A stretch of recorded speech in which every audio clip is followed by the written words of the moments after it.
digital arena, on the air, on your smartphone, on X, YouTube, and Facebook. The Sportscast. Basketball and more. The Donut Bag presented by the Sportscast.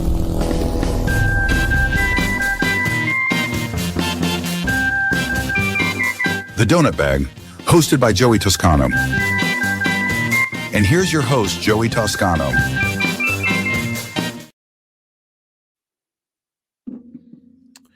We're actually not on Twitter. Well, considering all the problems Twitter's had today, I'm not surprised. Yeah, really. Let me try this again. Let's come out and come back in.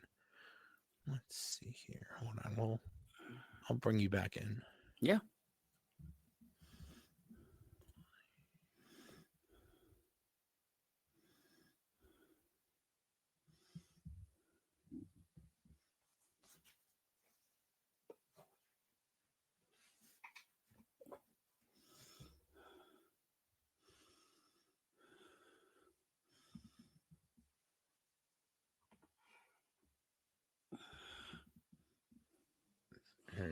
Me, okay. Are we? I think we're still live. I think we are. We're off to a great start, but I think we're actually on Twitter now. Maybe. Let me check.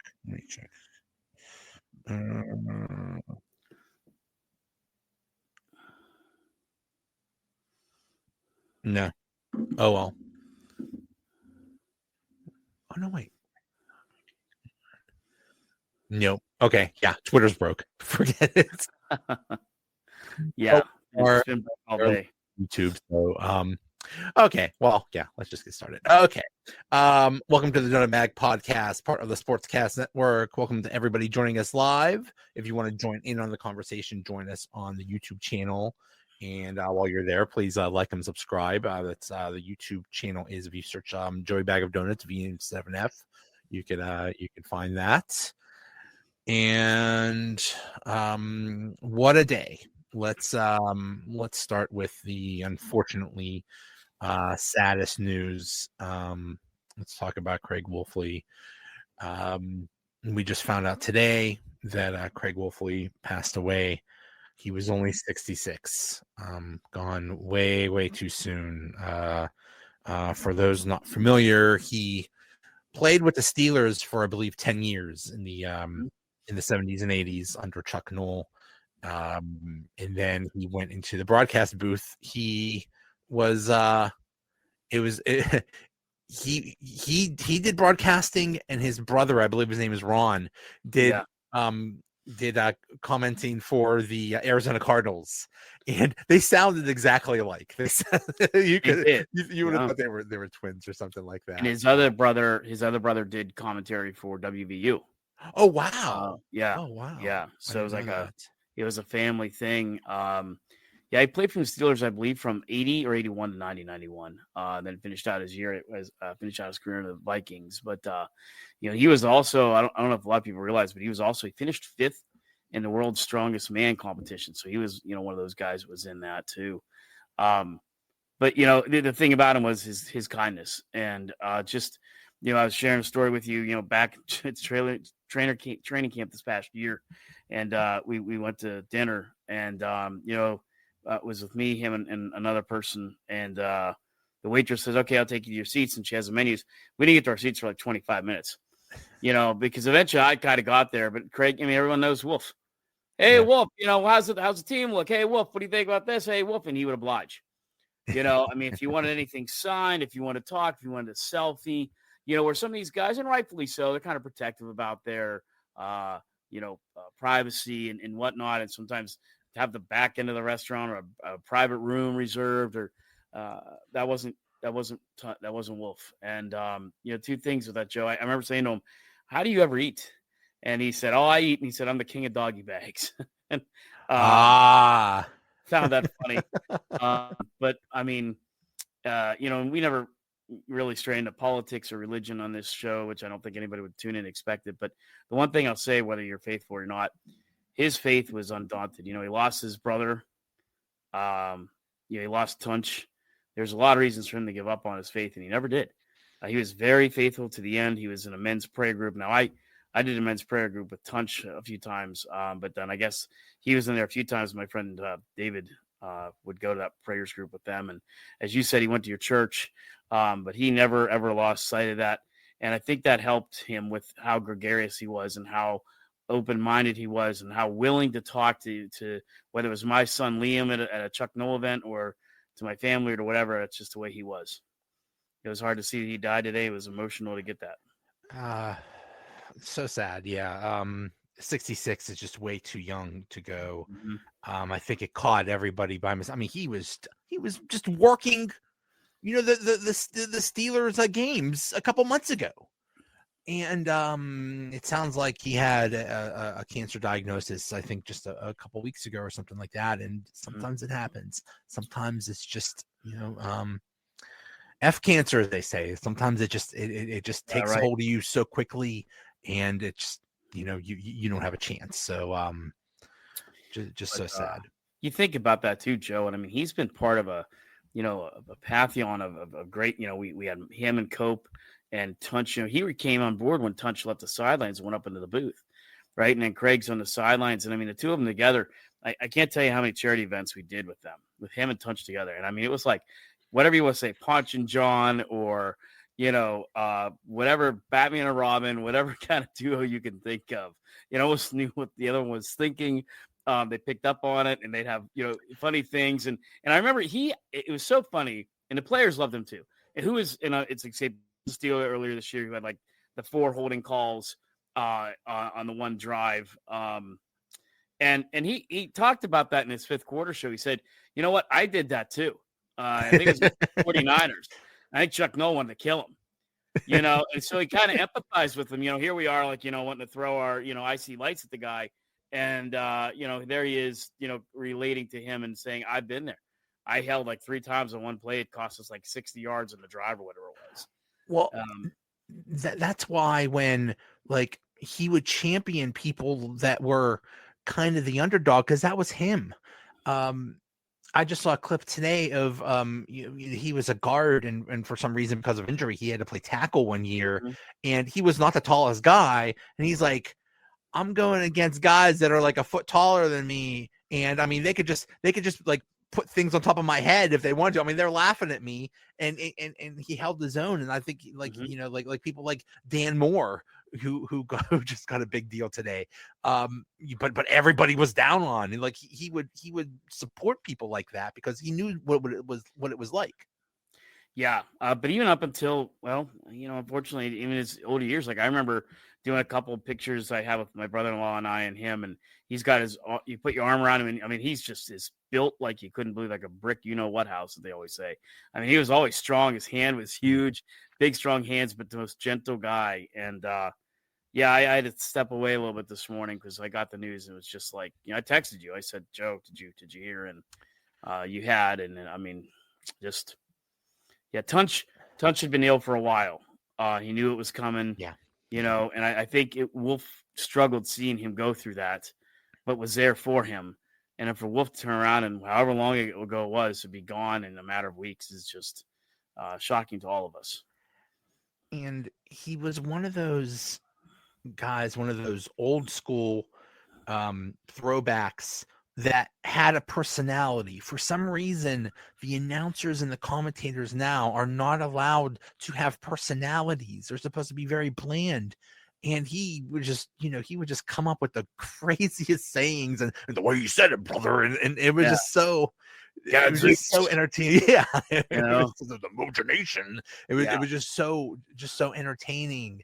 And it's just sad that like we won't have those kind of people anymore. For some reason they have to be very bland and not stand out. Well, there'd be times where because life is life and you can't always be in front of a TV to watch a Steeler game. And I've been many times in the car with my wife and son, and they're listening to the game, and they're probably not as in tune to a Steeler game as I am, but he would say something and my wife would giggle, or my son like, what did he say? It's like it's the thing like Mike Lang. and when you talk about Mike Lang and losing him and Wolf so close together, I mean, Mike Lang, and I remember this, and I know you do, back in the days when the Steelers stunk, or the Penguins stunk, you'd tune into Penguins games to hear him call a hockey game. And Wolf's the same way. He could get anybody that's, whether they're a diehard Steeler Yinzer or just a casual Steeler Yinzer, to pay attention, to laugh, to follow along, to want to listen to more, because of how he did things. Yeah. Yeah. Yeah. Trying to hold together here.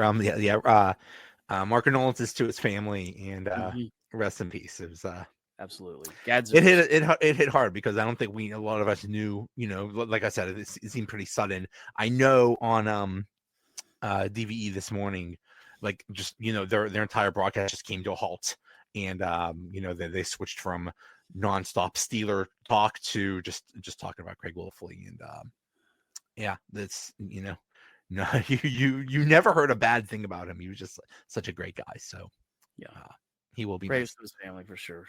Yeah. I want to also just real quick shout out to Chris Carter, who is a journalist covering the Steelers, and he just got named to the Post-Gazette covering this. He was with the Post-Gazette covering Pitt basketball and football, and now he's going to be covering the Steelers, and it's kind of his it's kind of a dream come true for him. And he just started he started with nothing. He was just a dude on the internet analyzing film, and he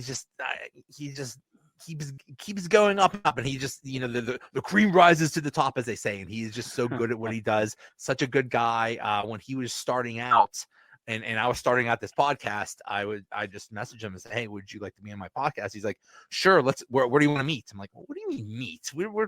I do this remotely. We're doing this over whatever." He's like, "Let's go somewhere." So we would just, like, once a month we would just go to Panera or something and just hang out and do a podcast episode. And I'm just so happy for him, because he works so hard, and it's a testament to, if you work hard, you're going to get places, and he didn't do it like some people do, being outrageous or saying crazy things. He's just hard work, and he's really good with analysis, and it took him places. I'm just so happy for him. Chris, the other thing with Chris too is he would take the shifts that nobody else wanted to take on radio on the weekends. Mm-hmm. And there was a brief stint in my life where, we were just, as all of us have probably been, just trying to put some coins and stuff together. And I was doing some work for a shuttle service on weekends at the Pittsburgh airport. And he'd come on at some ungodly hour at Saturday morning. And so I called in once, and I was doing the Twitter too. I was kind of starting Twitter. And it was right around the start of baseball season. And he was saying, "Give me topics." And I said, what you should do is you should ask everybody who was on their baseball glove when they were in Little League. And it went viral. I mean, it was a huge hit. I mean, he had people calling all day. Stan Savran called in. Stan Savran gave him his, and like Bob Pompiani. And I mean, we just had a great time with it. It was on Twitter. I don't know how many likes it got, but it was like thinking who is on here. And he just went, but that's the thing with Chris, like you said. He went from doing like the graveyard shift radio shows to more, getting more and more recognition and more good time slots. And to see what he's doing now, I love it for him. Couldn't happen to a nicer guy. Yeah. And Locked On Steelers podcast, he does that every day. Vital. It's essential watching for any Steelers fan to find out what's going on. So happy. Congrats to him. I think Rod Carew was on my first baseball glove. Ooh, that's a good one. Mine was Eddie Murray. Ooh. So yeah. Rod Carew, Eddie Murray, and yep. That's a great topic. Yeah, I think like Ron and Stan had like something great, like Johnny Bench or something. Oh like my God. That, maybe even further, back. But like it was cool to see some people chime in with some older gloves from like the 60s or 70s that they had. So it was neat. Yeah. Let's talk about something that seemed to happen like a week ago, but it was actually less than 24 hours ago. The Steelers trade for DK Metcalf. They trade a second and I believe they swapped 6th and 7th rounders or something like that, and they Mhm. signed him to about a 105-year contract for about 150 million, about 30 million a year. Huge deal. I'm 90% happy about this. I'm a little scared. I don't, he seems to be a pretty volatile guy, but I mean, he's a bona fide. He's safe to say he's a top 20 receiver in the league. So, He is. they addressed it. The memes on Twitter and Facebook today with Tomlin, like, drinking or whatever to get through, like when those two go off at the same time, him Oh and my Pickens, God. and like start crawling the stands and beat the crap out of fans or something. It's Right. like, they are. I mean, I don't know what's going to happen with Pickens. I mean, I feel like I think it's 50-50. I think they keep him, and okay, now we have a receiving core instead of, a number one receiving, and a bunch of number 4 guys. Now you have 2 legitimate number 1s, or at least a 1 and a 2, whichever way you want to look at it. Yeah, I mean, hopefully level heads prevail. I don't know, but the other thing is, I think the common question is, who the hell is going to throw to him? But going back to keep or trade George Pickens, I think they could easily get that 2nd round pick they traded away to get it back. I think Pickens would at least command a 2nd round pick. So I think it's going to be very interesting as this week goes on, is to see where he's going to be. Big question. I don't know. They could decide to keep him. Obviously, they're not going to sign him to a long-term deal, but they could keep him for this year and then whatever, or they could trade him. I don't know. The other question is, how is he going to handle? I mean, we've always said, how is he going to handle this last year? Yeah. I mean, he's been a space cadet, his previous 3 years. How's he going to handle this year? But then now you have somebody on the team that they just gave a huge contract to. So how mad is he going to be about that? Right. And the only thing I always say about him is, like, he's all mad about this and mad about that. Well, he doesn't exactly have the numbers to back it up. Right. And now he can make him, and he's not had a lot thrown to him. I mean, he's been, through how many quarterbacks, but that's the thing where he probably feels that frustration. And, if it comes to the point where they don't trade him, I think he has no choice but to shut up and perform well this year, have a big year, and then he'll be gone. But can that part of his brain where it's like, okay, time to shut up and grow up and mature and just do what I need to do? Or is it going to be just taken over by the volatile, immature kid we've seen for 3 years now? The same one that we got from Georgia, by the way. He hasn't matured since he was at Georgia, where it was an issue. Bringing him to Pittsburgh, he thought he didn't mature at all as a pro. And, here we are. At some point, the message has to get to him, buddy. It's all about the money. If you could just behave and act like a professional, mature adult, you can make a lot of money. You can make DK Metcalf money. You can make 30 million a year. But if you continue this ridiculous, childish attitude and the ridiculous things he does, who's going to want him? Maybe somebody will, but they're not going to pay top dollar for him. They're going to pay maybe half that. You're throwing away millions of dollars with your attitude, dude. Yeah, he could have commanded DK Metcalf money had he performed over the last couple of years, and he just hasn't done that. And again, excuses are excuses. All the NFL guys want to see is, numbers. They want to see, hey, I mean, that would have been the thing. Okay, despite having a revolving rotation of quarterbacks, I still managed to go 9 or 10 touchdowns a year and over 1,000 yards. That would really be something. I could even have bumped him into maybe the most coveted wide receiver right now, but he has none of that. And he chose to feed into the anger, the depression, the cynicism, whatever you want to say. And here he's sitting with average at best numbers and a bad attitude problem that's followed him since college. So he's not very marketable right now. I'm sure he thinks he is, but he's not. I can't believe there are people out there that defend him. They say it's not him. He's not the problem. It's the media. It's the media's fault. that people don't like him. Like, come on, people. Come on. It's just laughable.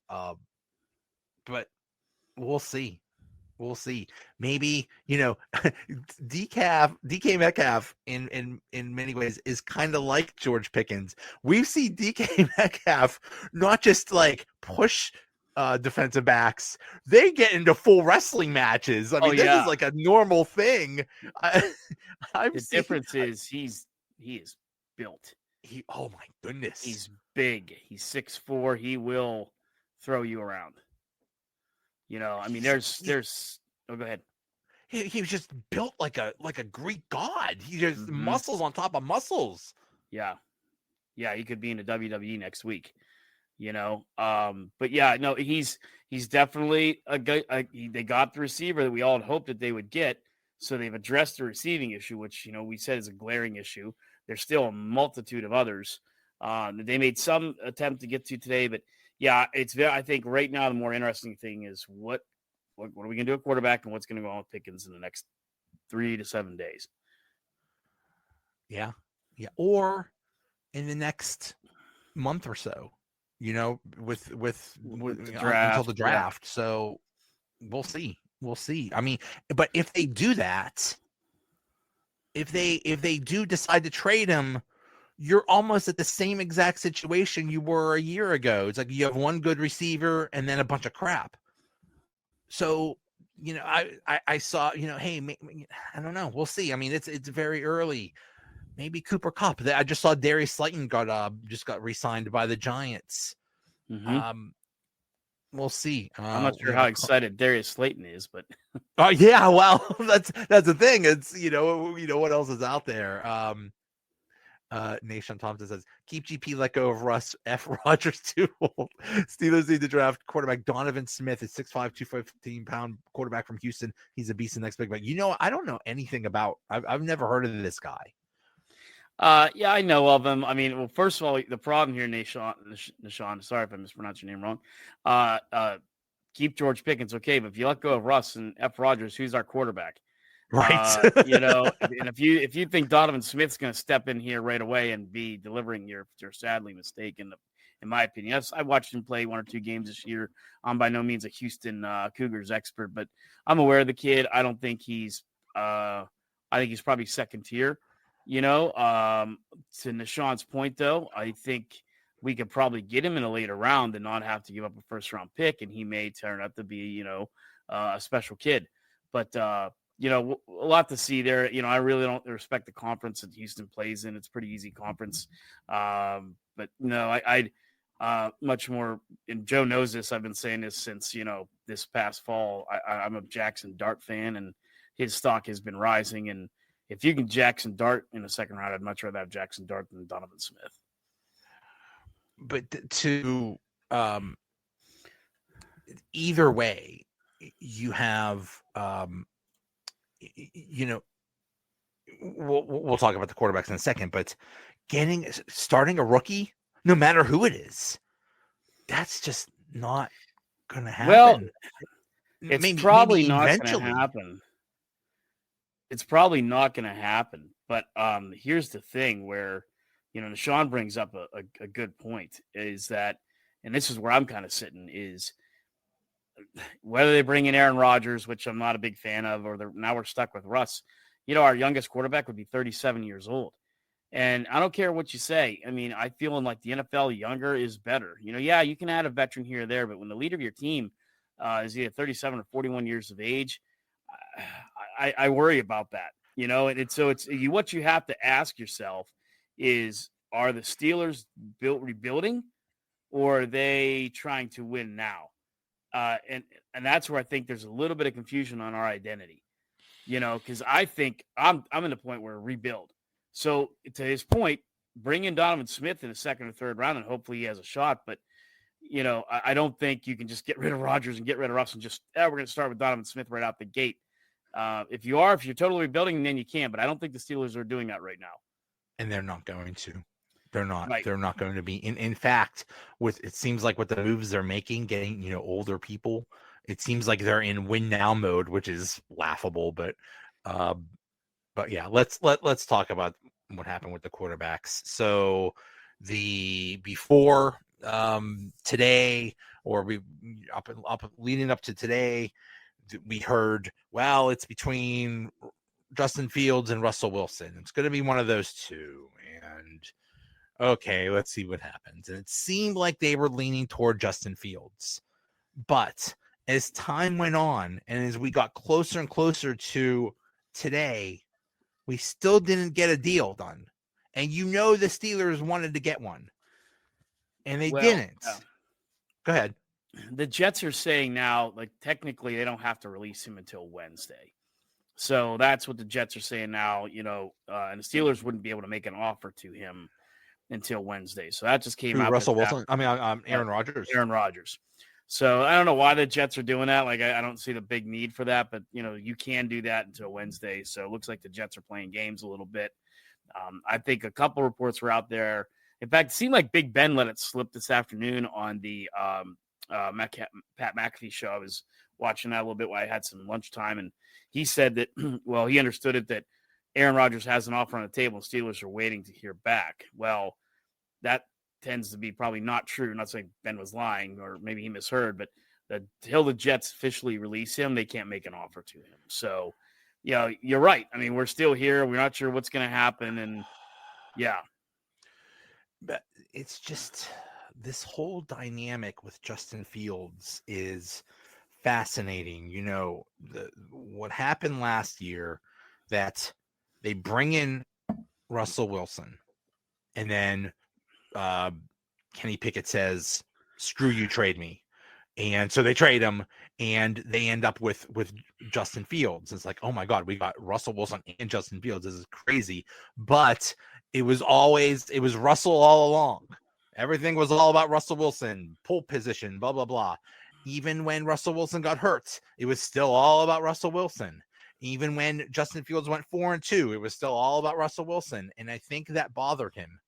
And it sounds like even now, the Steelers were not totally committed to him.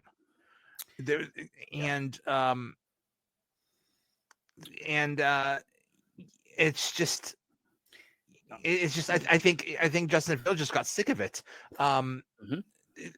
We have one more thing from Tom Pelissari. He said the Steelers have had an offer to Justin Fields for multiple days now, but has not given the Steelers an answer, according to Tom Pelissero. So he was their guy, but Justin Fields said, you know what? I'm going to see what I could get out there, which is perfectly understandable. And he got something better. Well, I'm glad you really brought up that scenario. You did a really good job with it, explaining it too, because the thing that you look at, Joe, is this kid all along is kind of wanted to be a starter. He kind of played himself out of Chicago with all of the multitude of turnovers, comes to Pittsburgh, maybe has a fresh chance, looks like it's good. We're not sure we're going to bring in Russell Wilson. So then who's our starter? It's Justin Fields, largely due to Russell Wilson pushing a blocking set, which was stupid. But needless to say, then he gets off to a pretty hot start. Does pretty well. He's young, makes some mistakes. Again, 6 fumbles that we recovered 5 of. So he's still being a turnover machine. Just it wasn't really that much evident because we kept recovering all his fumbles. And then you come to this, and I think, again, you can't blame the kid. He's young. He's very athletic. He can run. There's a lot of things he can do. He feels he's number one starter material. And I really think what if Joe and Tom Pelissero can say whatever he wants about numbers, I think he's sitting there saying, okay, I want this number and I want to be the starter in Pittsburgh. If I'm not and number one starter in Pittsburgh, I'm gone. And he has every right to do that. And you can blame the Steelers or not on the Steelers, but I don't think, they're talking about Aaron Rodgers. They were talking about Sam Darnold, which is that's how that ship has sailed. Nashawn said, maybe they bring in a quarterback, which I think is highly possible. And, and what if he outperforms Justin Fields, so what if a Donovan Smith or what if a Jackson Dart comes in here and exactly the last thing that Justin Fields wants to do is find himself in that category again, or in that, quarterback carousel. He wants out. He's going to go to the Jets. Now, mind you, and we've always said this, you go to the Jets.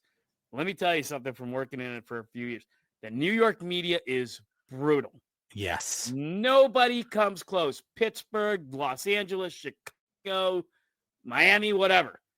You play for the New York Jets and New York Giants, you're going to get absolutely hammered if you don't do well. They're going to eat you alive. Yep. I understand. Hey, money talks. And I don't know if the money between what the Jets offered and what the Steelers offered was close. I have a feeling it wasn't. I'll bet the Steelers said, how about we give you, I don't know, let's say, $10 million a year or something like that. And the Jets, doubled that or whatever. But still, playing in Pittsburgh and playing in New York are completely different things. And if you don't do well, they will eat you alive. So Good luck with that, Justin Fields. I laughed at myself because a day or two ago I said, if the Steelers keep Justin Fields, I'm going to be like, yes, yeah, he's young. Yay, let's go. But if we don't keep him, I'm going to be like, yeah, he's a bum. He was always a bum. I hate him. So that's my attitude. I was like, he sucks. Yeah. Screw him. It's a good thing we don't have him. I mean, if it all works, you're going to the team with the longest playoff drought of any team in the NFL, the Jets. And if he works out, he does it great. Because again, more to our guy Nashawn there also had a good point here. I'm with the youth thing. You bring in Rodgers. You and I say there's red flags everywhere with that. Also with the fact the flag of he's 41. It's everyone saying, well, look what he did last year. He had 28 touchdowns and 6 interceptions. Well, guess what?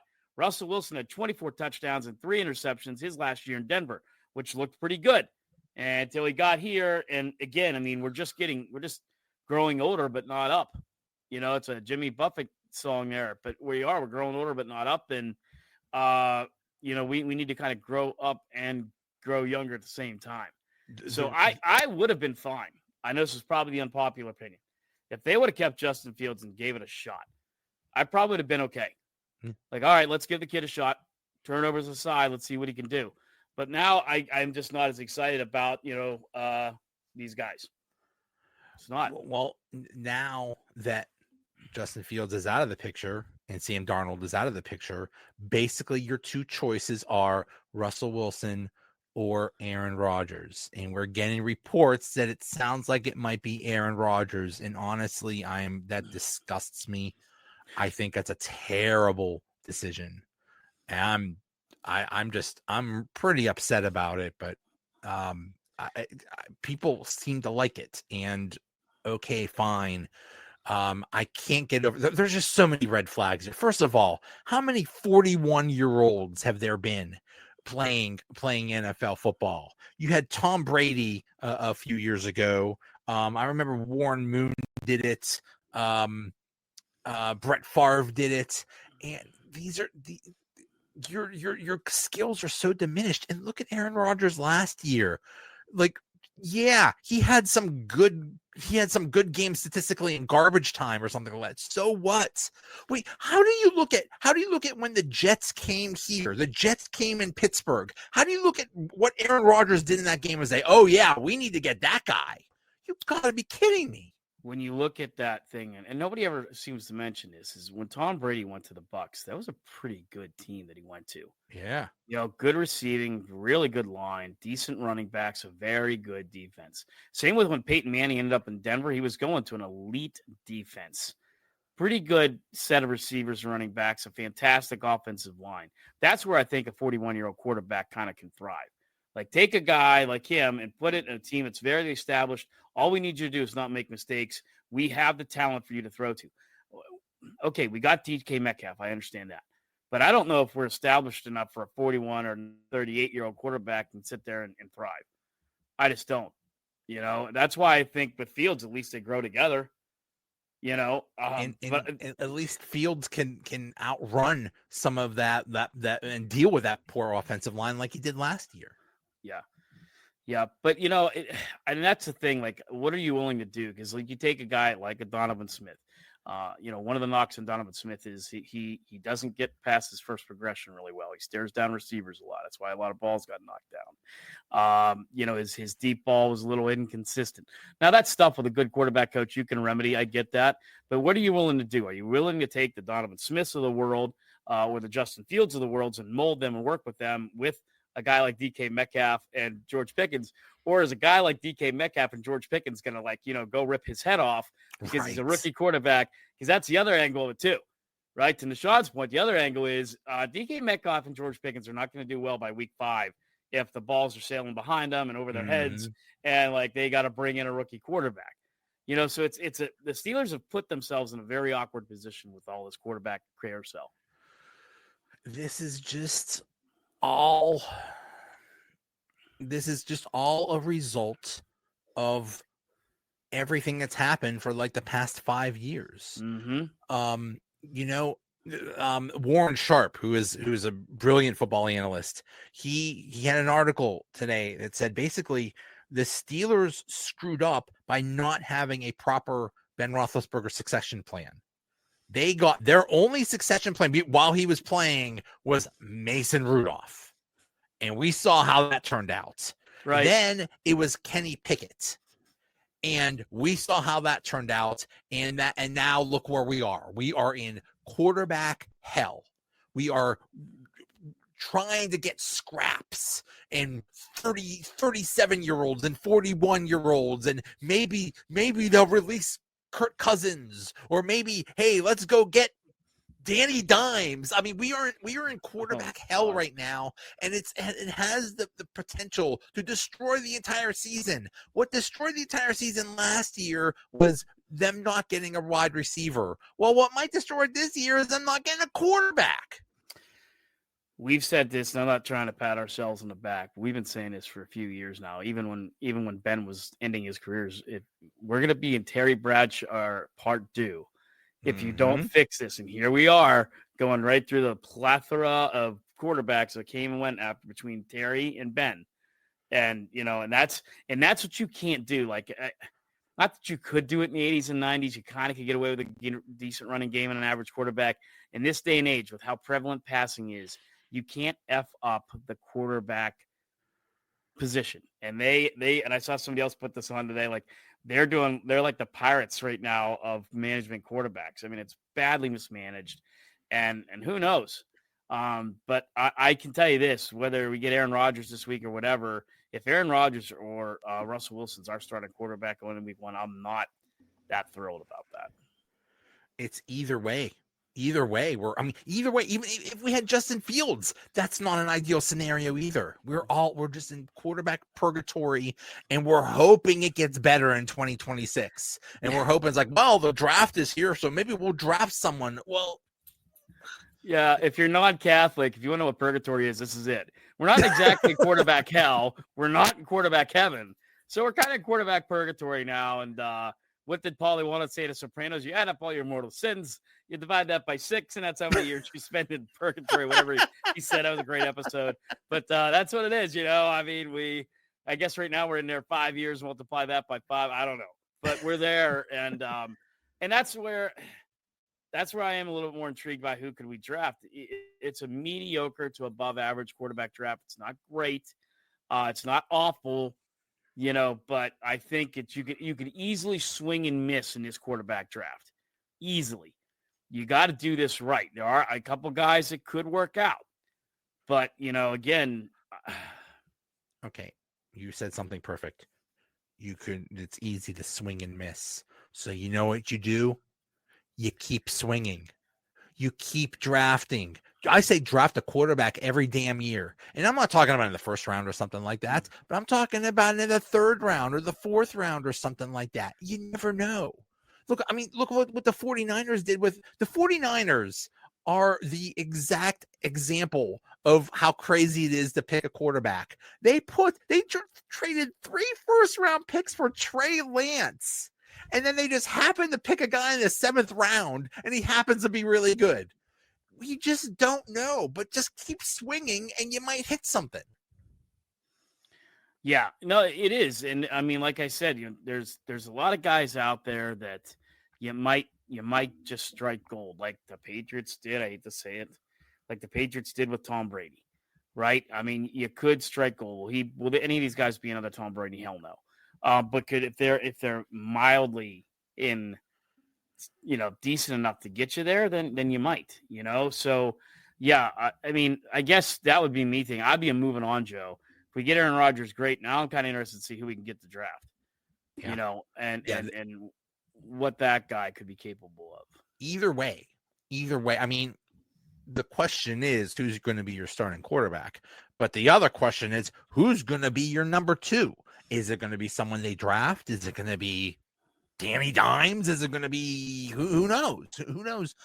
You know, who it could be. Most likely it's going to be someone they draft. So and if you have a old man, a crippled old man, either way, either one of them as your starting quarterback, there's a pretty good chance you're going to get to that number 2 quarterback. So whoever they get as number 2 is almost as important as they get who they get as number 1. Well, and I think that's where you and I kind of definitely fall in that place. And I think some of our listeners are probably our age, but we have a decent amount that are younger. I can't tell you guys, that's how it felt when we drafted Ben. You know, Joe knows I covered college football back then. I got to see Ben play at Miami of Ohio, and I knew he was special. You know, I saw him many times. I remember saying to my dad, which I didn't really often do, we need to get that guy. And when they got him, I don't want to, if you want to call it unprofessional, I'm like jumping up and down. I'm like, this is the next guy. And, you know, as the story goes, he did a very good training camp. Everything that was pedigree about him was being shown on the field. Training camp, locker room wise, the guys started liking him real well, you know, right away. And when Tommy Maddox got hurt, and Ben comes in and they go 15-1, and, you know, I mean, the rest is history. Maybe he stayed around too long. You could argue that, and I'd accept that. But, you know, that's the kind of guy that, you know, you're kind of hoping that they get, that you just can't ignore the amount of talent that's sitting on that bench. And, you know, when he comes in, not that Ben have a great first year. No, I think he threw like 13 or 16 interceptions, and, you know, they had a defense that could make up for that. But yeah, that's the kind of feeling you want to get when you're drafting a quarterback. And I don't know if any of these guys strike me like that coming into this draft, but we'll have to see. Yeah. The other thing about Aaron Rodgers is not only do we not know how he's going to be on the field, there's so much baggage with him. First of all, last year with the Jets, he decided not even to show up to minicamp. Right. Didn't show. And, you know, it's like he half-assed that. Then there's a whole thing with the McAfee show where basically every time, you know, every week he's on there saying God knows what. Mm-hmm. And you think, I mean, the feeling is, oh, yeah, but that was the Jets, and they're screwed up. Don't worry. If he came to the Steelers, Mike Tomlin would keep him in line. Are you kidding me? Nobody's going to keep that guy in line. You really want to bring that into the organization? He is the definition of a locker room cancer. Yeah, Aaron Rodgers is going to do what's best for Aaron Rodgers. Exactly. He does not care about Mike Tomlin, or because you know damn well Mike Tomlin or Bill Cowher or Chuck Noll, you can go through all three. None of them would have liked him appearing on the Pat McAfee show. Right.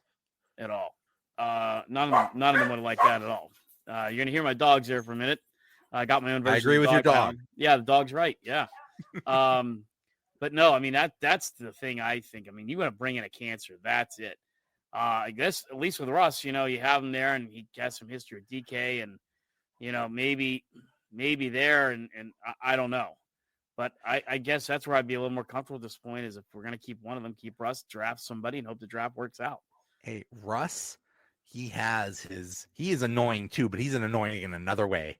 Like Aaron Rodgers will take every opportunity to throw his players, the coaches, the organization, everybody under the bus. Russ is the exact opposite. No matter what is happening, if a meteor hits Pittsburgh, he'll be all positive about it. Like, that was a really good meteor. We're going to try hard to save the city or whatever. He's all positive. He's that toxic positivity that's fake and annoying, but he is always positive.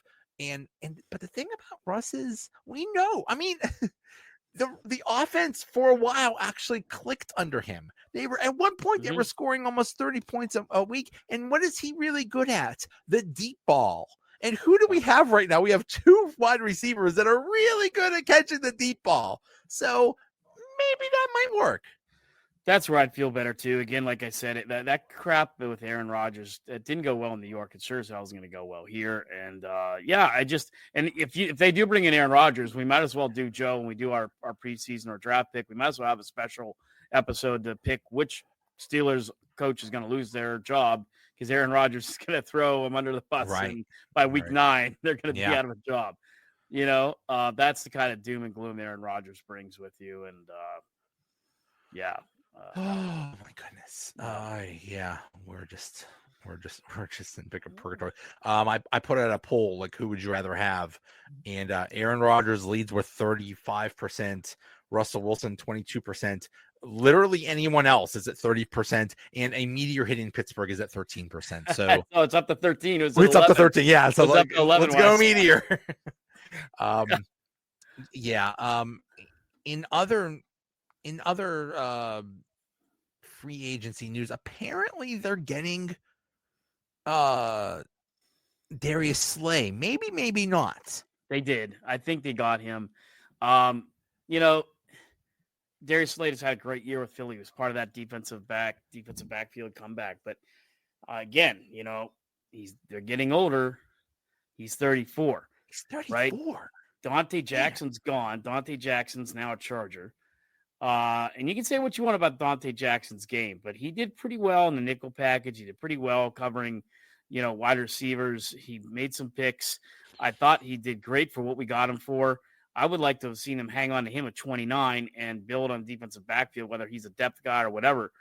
So you bring in a guy, and here's what I worry about. And I'm not a pessimist, but he's 34. He's coming off of a Super Bowl win. I worry about that Super Bowl hangover.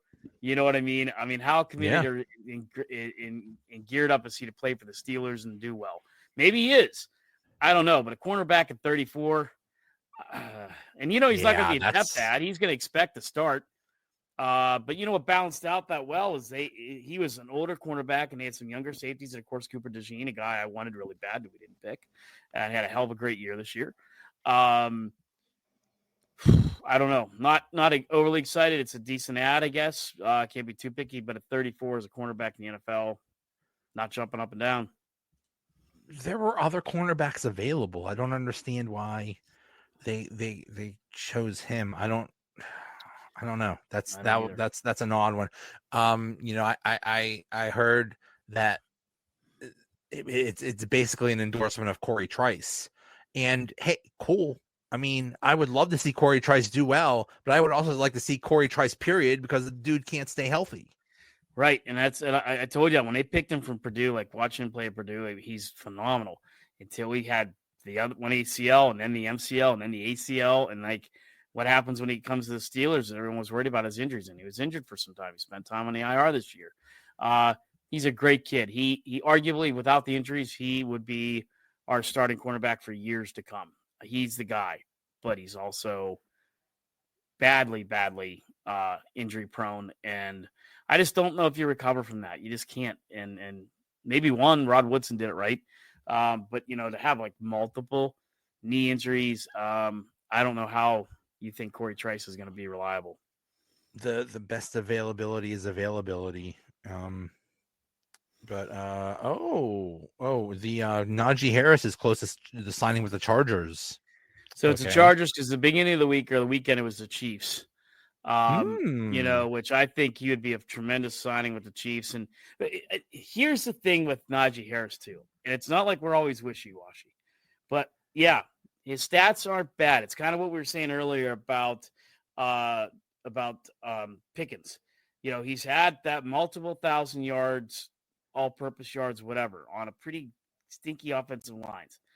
But at the same time, he's never really shown that everything he was supposed to be. He's never really shown or lived up to what he's supposed to be athletically, taking over games or anything like that. And so it's like kind of a wash. Like if he goes, is he just going to be the same kind of, ho-hum running back? Or is he going to go to somewhere like Kansas City and San Diego and take off, which he could easily do? He was never he never lived up to that first round billing. He's slow, and that's the problem. He's a power back, and that's cool. He would thrive in an offense that just needs a power back occasionally. Like up in Detroit, they have Gibbs, who's like their speedster and their main guy. But then when they want like short yardage situations or they want to pound it in, they have like David Montgomery. Najee would be perfect for that. He'd be perfect for a not I think he was like 50-50 with Jalen Warren. Maybe like 25% of the time or 30-40% of the time. Just bring him in occasionally. He'd be perfect for that. He's just not the main guy. So he's useful, just not as a top guy. And he just hasn't. That's the indicative of what the Steelers' offense has been for the last 3 years. It's like we're pretty sure of that. I would agree with you. But like I said, if he goes to Kansas City, Joe, and turns out to do well, it wouldn't surprise me. We're San Diego, somewhere with a decent line, and you're going to say, yeah, well, there was the guy we were waiting for. Right. Or he's going to go there and just be what he is here, an average ho-hum running back that never lived up to his potential. Either way, I wouldn't be surprised. He could be a guy that has like 15 touchdowns in a year. It's like, oh my God, look what a great year's have. Yeah, but they were all 1-yard runs, and that's okay. Hey, getting the ball in, those last couple yards, that's a skill. But so he can put up great stats. He's just not what the Steelers want. The Steelers need somebody like basically another Jalen Warren, a guy that's quicker, that could get around like all those stupid tosses they did to Najee. If they gave those to Jalen Warren, they probably would have done a lot better. They need somebody just a little bit quicker, more explosive. Who apparently they made an offer to Jalen Warren today. I'm not sure what it was or what it was for or anything like that. Well, it's basically to keep him because he was a restricted free agent. Right. So it depends on what tender you put on him. And they put a second round tender on him, which means he's going to make like $5.3 million this year. So it's basically just, they didn't lowball him or anything like that. It's like they're basically saying you are the guy. Right. But the only thing is that's where it's such a conundrum, because if Najee goes, which he most likely he's gone. He's gone. In fact, I remember that was one of the last times, I guess I hate to say that now, one of the last times Wolf was on DBE, they were kind of running down some of these guys. He was doing a percentage game with him. I don't know if you heard that. And they said to him, Najee Harris, what's the chances he's a Steeler? He said like 92% no. Everybody else was kind of like 50, 40, 60, but Najee's pretty much gone. So that begs the question, where are we at free agent running back wise, and where are we at running back wise with the draft? We talked about, okay, maybe you solve the receiver issue a little bit right now. That is if you're keeping Pickens.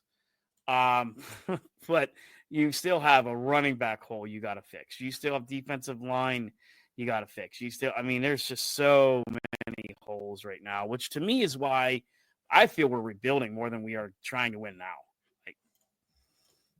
I just don't see how we're. Seems like it. I don't think we're better than the Ravens right now. I think we're marginally better than the Bengals, and we're better than the Browns. So that's just the way I see it. But the problem is, I think in reality, they should be rebuilding. But in their head, they think they're a contender. They think, well, we made the play. What did Rooney's brother say? He's like, well, we're above the mean or something like that. Like, yes, great. You're slightly above average. Let's get a Good banner for you. Where's the parade? But they think they're better than they actually are. And I tell you what, I don't know. This is a crazy thought, but I think quarterback is actually the most important position on the field. And if you don't have a quarterback, you're kind of screwed. So this could be a really interesting season, and not in a good way. Which is why I think, and thank you, Nashawn, for the nice comments there. Which I think to Nashawn's point is now you're starting to look at the Donovan Smiths of the world, because this is why these quarterbacks all go early, because people are taking flyers on them or doing whatever they can. Because look what the Bills did. They just locked up, basically, Josh Allen for life.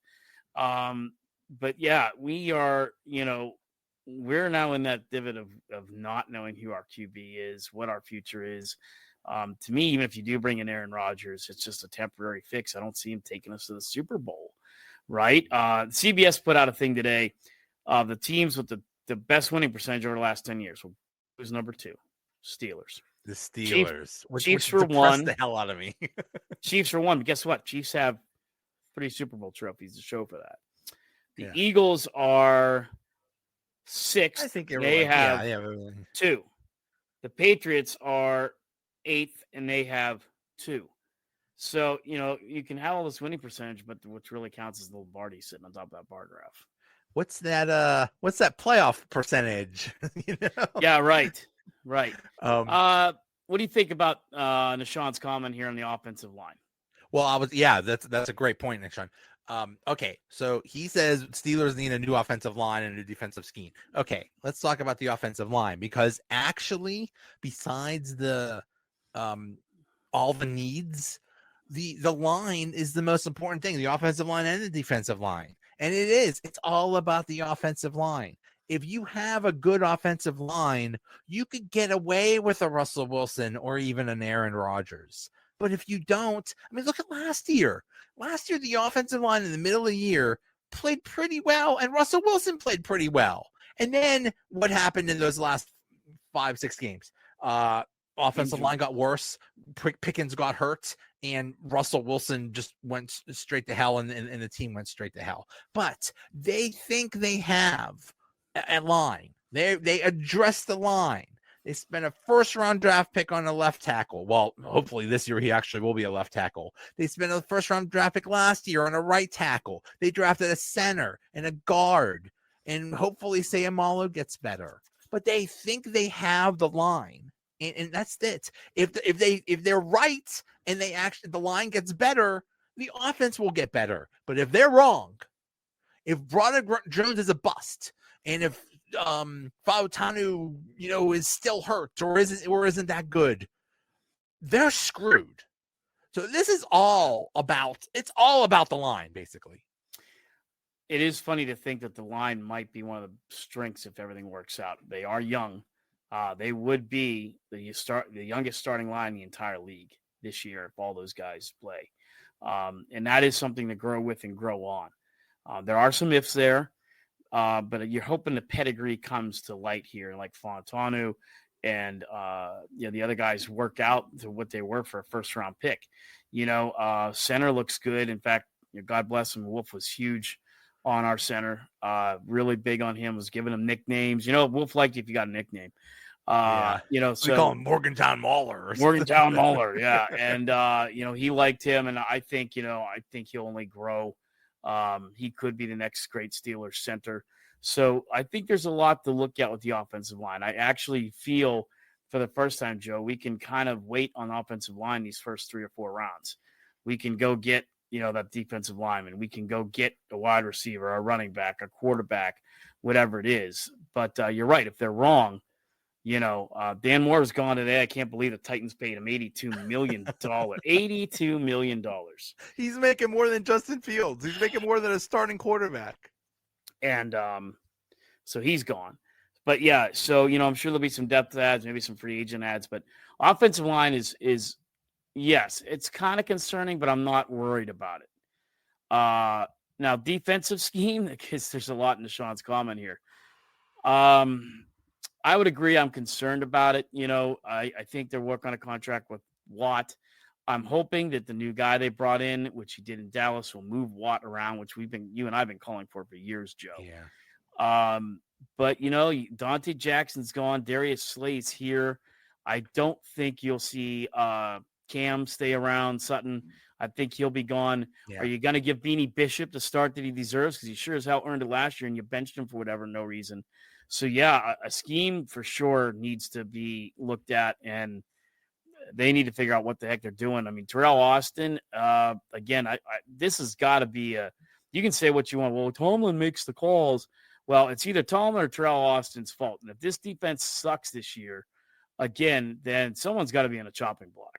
Yeah. I don't think Tomlin should have been brought back anyway. I'm not a Tomlin guy, but, Terrell Austin is, hasn't been very good. Defense has not been what it needs to be. They don't blitz, and that's the problem. I think Terrell Austin's specialty is the secondary. So I hope they bring in like a consultant or something like that, because when it was What's this guy? The guy that became the defensive coordinator in Minnesota. That was here for a year. His name's escaping me too. From Miami. Yeah, when he was here, they were designing some great blitzes, but yeah, they need to move TJ Watt around. But speaking of TJ Watt, we had a development with Myles Garrett. I wish it was one of my things that I really want to get is the $1 million belt. I think we both made that comment. Everybody has a price. Everybody's got a price. I can't come. No, that was better than me. I can't even. The great laugh he had. I remember being at Steel City Con or somewhere where he was. And I don't know how he had a voice to do that any day because everyone was asking him to do the laugh. Everybody was asking Ted DiBiase to do the laugh. And I would. You know what? If I would extra, remember he would have a little kid out there and he said, "Kid, if you could bounce the ball 10 times, I will give you $100." Yes. 1, 2, 3, 4, 5, 6, 7, 8. And as soon as it got to 9, he would kick the ball like, you get nothing. Yeah. But that's exactly what my mind went to when Myles Garrett signed. Yeah. Everybody's got a price for the $1 million. Myles Garrett said, I don't care about being in Cleveland. I don't care about the money. I don't care about any of that. I want to win a championship. And therefore I am requesting a trade out of Cleveland. And then Cleveland showed him the money. He's like, you know what? Actually, I like it here. Like, oh man. Well, and the funny thing is, you know who that screws? It screws the Bengals, right? Because the Bengals, what they've promised Jamar Chase, they've promised him he would be the highest non-quarterback player in the league. Whoops. Because now they're going to have to shell out a sugar ton of money to Jamar Chase. All these teams, they don't understand that if you did the deal early, you would have a bargain. They could have had Jamar Chase for like 33-36 million a year. Now they're going to have to pay $5 million more a year extra. Easily. Yeah. And they got to play T. Higgins, and who knows what's going to happen with Hendrickson. Yeah, the Bengals really screwed themselves. But now TJ Watt is in the last year of his deal. His contract is going to be up. He's going to want, I don't know if he's going to want Myles Garrett money, but he's going to want something close. He is, and that's going to be dependent. I think, again, here's another guy that depends on his year. I mean, last year he did pretty good, actually, quietly. First half of the year especially. He kind of faded away towards the end of the year. I've told you I was kind of disappointed in him last year. I thought after the Myles Garrett game in Cleveland and the things he said, I was hoping TJ Watt would respond to that and do what he's done in the past, and he didn't. He just kind of fell off the face of the earth. I will say this, you and I are human. Congratulations to him and his wife. They had a baby girl today. That's a beautiful thing. No matter what, life's beautiful. So congratulations to them. And I'm hoping maybe that's his inspiration. Maybe it's like, I got a daughter now, a girl now. I want to provide for her. I want to whatever. And I'm going to go out there and absolutely rip face masks off quarterbacks and bury running backs and do what I do best. So sometimes maybe there's no inspiration like a child to kind of get you back to where you need to be and, go out and earn it. Go out and make the Steelers pay you the money, or, be a very valuable trade commodity. I'm not sure whichever it's going to be, but from what I understand, TJ Watt, yes, the thing I heard about Myles Garrett is he's all about the stats. I heard a Browns fan say that, Myles Garrett, when he demanded a trade, that this Browns fan said, Myles Garrett is never going to miss games. He's never going to hold out because to him, the stats are everything. He loves his stats. He doesn't care whether the team wins or loses. He just cares about his stats, and obviously he cares about money. So, but TJ Watt desperately wants to be.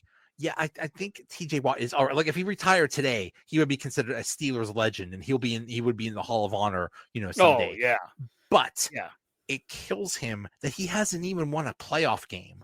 he sees what it's like when the 10th anniversary of the Super Bowl comes in, or the 50th anniversary of the Super 70s Super Bowl teams comes in. He's like, there is something different about those teams that win championships rather than just players that were really good. He wants to be someone that wants to win a championship, and he wants to win it in Pittsburgh. So I doubt that he's ever going to. I think he's a Steelers lifer, but he is what 30 something, however old 31, he's right? He's not exactly young.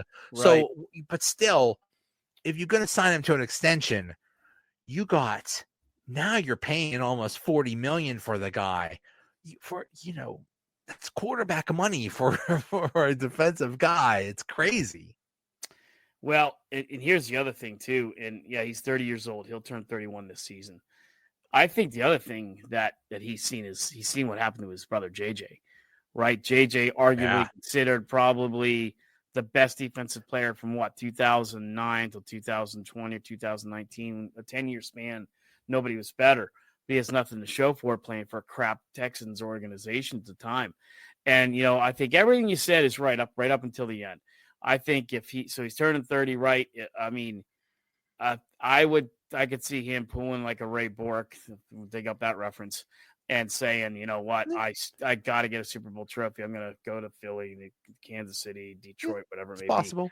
I can see him doing that because I think he really wants that Lombardi. I think he would like to do it in Pittsburgh, but that's the thing too, is are we rebuilding or are we building to win now? And if you want TJ Watt around, you're probably trying to build now to do that. Right. Because Joe, if you bring Aaron Rodgers and back to the Aaron Rodgers thing, and he's 41, how long do you realistically think Aaron Rodgers is the quarterback here? 1 year. 1 year, maybe 2. Yeah. Yeah. And that's where you're playing again, whether it's Donovan Smith like Nashawn would like to see, or Jackson Dart, or whoever it's going to be. You strike gold there, and then maybe it works. So I don't know, but I think a lot of things weigh in that TJ Watt contract. And the thing that you've heard lately is the Steelers want to get it done now. They want to get that done. They don't want to go into training camp or have a big offseason or mini camp with that hanging over their heads. Right. Because traditionally what they do is they do it toward the end of training camp. Mm-hmm. I don't think you want that. I don't think you want. I think you want to hammer this out, get that destruction out of there. His wife's name is Danny. And they wrote on social media, worth the wait. She wrote, "Welcome to the world, Blakely Marie Watts." I was hoping they would name the baby "Screw You, Myles Garrett" Watts, but they went with Blakely Marie. So, right. Congratulations to the Watt family. Yeah. Well, there'll be a bunch of brown stuff in a diaper, so it kind of, it's. Look, honey. That's a team in Cleveland right there. Yeah. What you just did in your diaper, that's a team right there. Yeah. Daddy plays them twice a year. That's right. One more thing about the Browns. Did you see who they traded for? Kenny Pickett. My favorite part about that, I was looking at this right before I jumped on with you, and I don't know if she responded because her and I don't really see eye to eye or get along. But Aditi, whatever her name is, she was making a case like, hey,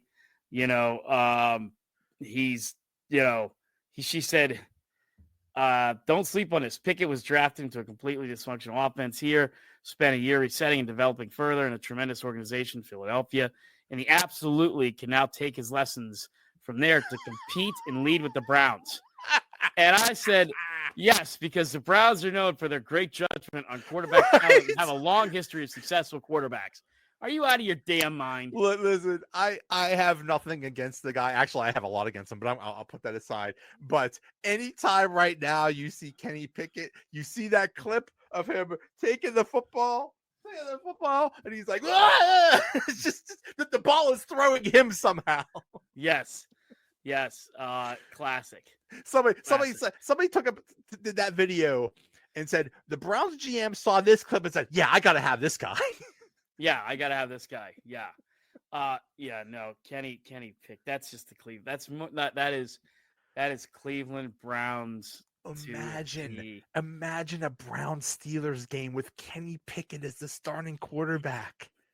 Makes for good drama, doesn't it? TJ Watt would have maybe 10, 15 sacks in one game. You could have the entire Browns team, the entire Browns offense trying to stop him, and he would just pick them up and throw them aside just so he could get to Kenny Pickett. Yeah, but I mean, the other ways we don't want to think about this, but I'll say it. But the drama is like, hey, Kenny Pickett's in there, and those Pitt diehards are going to be like, if he throws 3 touchdowns tonight against the Steelers, they're going to love it, and right. So it does make it all the more interesting now that they're playing Kenny. Well, who knows where Kenny Pickett will be in that whole thing? I don't even know. I mean, it's the Browns. Well, who knows how this is all going to work out? I mean, in theory, the plan is they're going to draft a quarterback, which is funny because I mean, there's really only one good quarterback in the first round. But hey, whatever. I'm sure the Browns will figure that out. But so they'll get somebody. So Kenny will probably be the backup, but. I'm so excited. I'm excited about that. About who the Steelers quarterback is. I'm not excited at all, but I'm excited about playing Kenny Pickett. No. So yeah, it's that was an interesting one. Probably at least for us, the most interesting non-Steeler trade of the day. But yeah, I mean, it was an interesting first day, and it's going to be an interesting week to come. It was absolute craziness. Kind of stunk that the Twitter was down for a good part of the day. Kind of stunk that we couldn't live stream our thing on Twitter, but it's just it's exciting. It's just the NFL, they know how to do it. They know how to do entertainment. They really do, better than anybody. And here we are with days to go and a lot of big names out there, and it'll be interesting to see where some of these people go and what they get. And one of the interesting things left out there too, and again, I mean, old or younger, like the Rams have already said, if they can't make a trade with Cooper Kupp, they're going to put him on waivers on Wednesday. Well, did the Steelers go pick up Cooper Kupp? And, some of the Inzers are going to lose their mind saying, oh my God, now we have DK Metcalf and Cooper Kupp. Well, okay, you're not getting him 5 years ago. You are getting him a little bit older, but I think Cooper Kupp can still be. I think so too. A good option. And see, my theory, and this is I've said this for a while now. Omar Khan saw that he screwed up last year by not having enough wide receivers. So this year he's going to be like, I'm going to have all the wide receivers. So I think we're not done yet. I think DK Metcalf is just at the beginning. I think we're gonna have like 4 or 5 pretty good wide receiving options. Yeah, because there was a lot of talk going into the weekend that a lot of people were certain Steelers were going to bring in Christian Kirk because they pretty much almost did until he broke his collarbone like that week, and then that deal was off like it was cold as could be, and I was thinking, well, I'm not going to be jumping off the roof if we get Christian Kirk. I guess anything is better than what we had last year. Right. Okay, anything. But Christian Kirk, now you bring in Cooper Kupp and DK Metcalf, I'm going to be presently happy with that. Yeah. That's a definite improvement. Christian Kirk, I think, would have been a slight improvement. Cooper Kupp and DK Metcalf's a major improvement. Yeah. Yeah, for sure.